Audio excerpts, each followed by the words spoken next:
ils sont sur un petit nuage. Samedi 5 mars 2022, Alban et Ae ont été choisis pour représenter la France en Italie lors du concours de l'Eurovision 2022.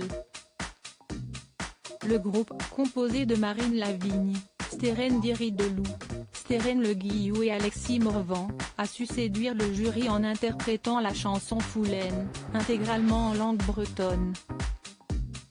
Dans un entretien accordé à Télé 7 jours, le groupe a accepté de revenir sur sa prestation.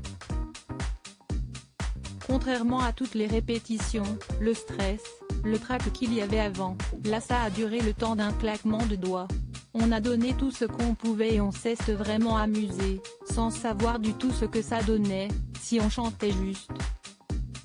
On a profité, si esti tout ce qu'on demandait et ça nous convenait déjà très bien, a confié un membre du groupe avant qu'un autre n'ajoute. On a vraiment pris du plaisir, oui.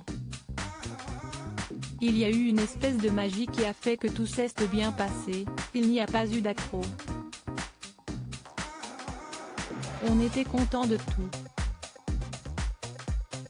Si esti incroyable. Si Alban et Ae chantaient pour la première fois sur un plateau de télévision, ils se seraient sentis rapidement à l'aise grâce à l'aide du jury. Alors qu'ils ont un peu pu discuter avec eux, un membre du groupe a confié, on a échangé très brièvement avec eux, 2-3 mots, lors de la préparation. Sinon, on a croisé Elodie Gossuin avec qui on a fait un selfie. En tout cas, ils étaient tous très bienveillants avec tous les candidats. C'était très agréable de les côtoyer. Selon Alban et Ae, Joyce Jonathan aurait été adorable avec eux.